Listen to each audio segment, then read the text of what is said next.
Hello students, आप लोग का एडुकेशन ऑफ चैनल में हार्दिक स्वागत है। चलिए मैं क्लास 9 साइंस का टॉपिक का लेकर आया हूँ, परमाणु की संरचना।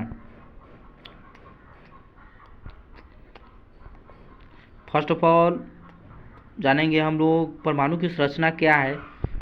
तो जॉन डाल्टन ने परमाणु को अविभाज्य इकाई माना था। उन पर एक तत्व 19वीं शताब्दी के अंत में नकार दिया गया।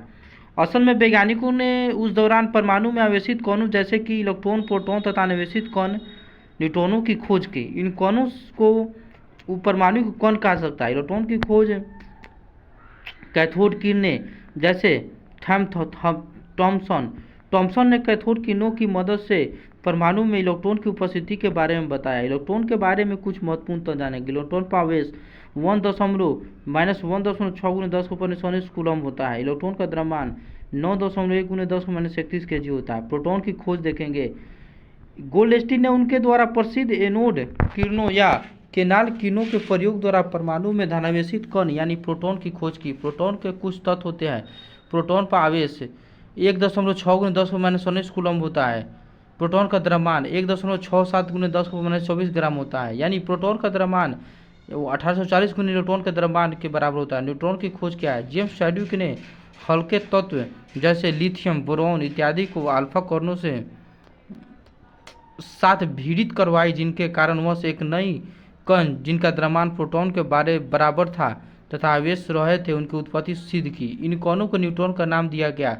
न्यूट्रॉन हाइड्रोजन के प्रोटियम समस्थानिकों में नहीं होते हैं, क्योंकि इलेक्ट्रॉन का द्रव्यमान प्रोटॉन तथा न्यूट्रॉन के द्रव्यमान से अत्यधिक कम होता है। इसलिए परमाणु का द्रव्यमान प्रोटॉन और न्यूट्रॉन के द्रव्यमान का योग होगा।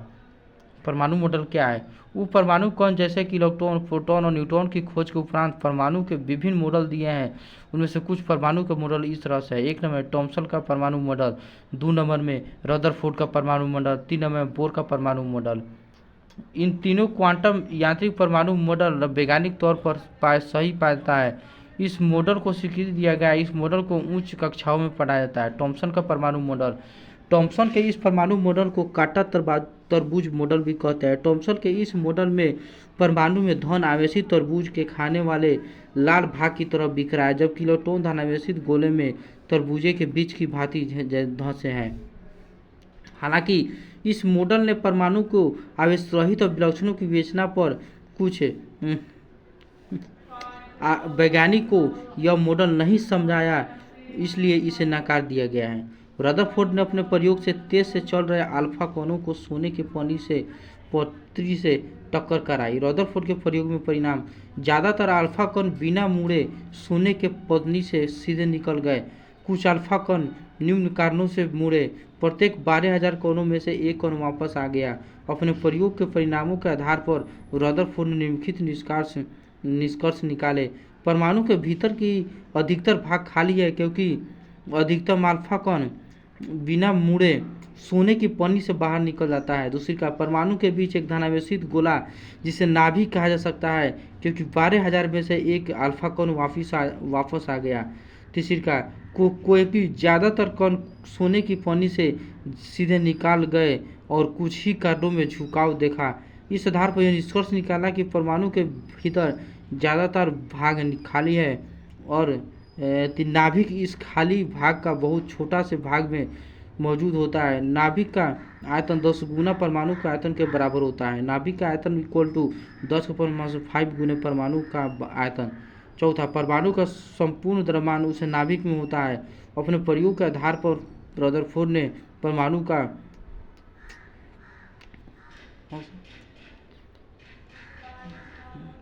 मॉडल प्रस्तुत किया, जिसे निम्नलिखित विशेषताएं थी। फर्स्ट में परमाणु का केंद्र धनावेश होती है, जिसे नाभिक कहा जा सकता है। एक परमाणु का संपूर्ण द्रव्यमान नाभिक में होता है। इलेक्ट्रॉन नाभिक के चारों ओर वलय मार्ग पर चक्कर लगाते हैं। नाभिक का आकार परमाणु के आकार की तुलना में काफ़ी कम होता है। रदरफोर्ड के परमाणु मॉडल की कमियां। रदरफोर्ड के अनुसार इलेक्ट्रॉन नाभिक के चारों ओर वलयाकार मार्ग में चक्कर लगाते हैं, किंतु आवेशित होने के कारण यह कण अपना ऊर्जा निरंतर खोते रहते हैं, जिनके कारण वे अंततः नाभिक में प्रकाश कर परमाणु को अस्थिर बनाते हैं। यह रदरफोर्ड परमाणु मॉडल की सबसे बड़ी कमी थी, जिसे रदरफोर्ड समझा नहीं पाया। बोर का परमाणु मॉडल। रदरफोर्ड मॉडल की कमी का निवारण बोर के परमाणु मॉडल से हुआ। नील्स बोर ने 1912 में परमाणु के बारे में अपना मॉडल प्रस्तुत किया, जिसे निम्नलिखित तत्व मौजूद थे। एक में इलेक्ट्रॉन केवल कुछ निश्चित कक्षाओं में ही चक्कर लगा सकता है, जिन्हें इलेक्ट्रॉन की निर्धारित कक्षा कहते हैं। 2 नंबर में इन निर्धारित कक्षाओं में चक्कर लगाते हुए ये इलेक्ट्रॉन अपनी ऊर्जा का विवरण नहीं करते हैं। 3 नंबर में किसी भी परमाणु के इलेक्ट्रॉन की ऊर्जा में बदलाव इन इलेक्ट्रॉन की कक्षाओं में स्थानांतरित के कारण होता है। परमाणु संख्या क्या है? किसी भी परमाणु में प्रोटॉनों की कुल संख्या का मान उनकी परमाणु संख्या कहलाती है। परमाणु संख्या किसी भी परमाणु की परिचायक होती है। इसे बदलाव किसी भी परमाणु के स्वरूप में को बदल सकते हैं। परमाणु संख्या Z द्वारा प्रदर्शित किया जा सकती है। किसी भी अन्वेषित परमाणु में प्रोटॉन और इलेक्ट्रॉन की संख्या बराबर होती है।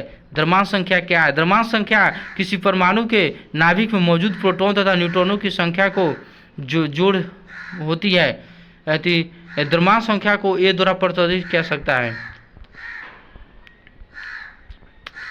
ये छोटा टॉपिक था जो क्लास 9th का साइंस का था, जो टॉपिक का नाम परमाणु की संरचना है। अगर जितने भी स्टूडेंट इस वीडियो को देख रहे हैं कृपया लाइक करें, शेयर करें, सब्सक्राइब करें, ताकि मैं आप लोगों के लिए अच्छे से अच्छे कंटेंट प्रोवाइड कर सकूं। थैंक्स।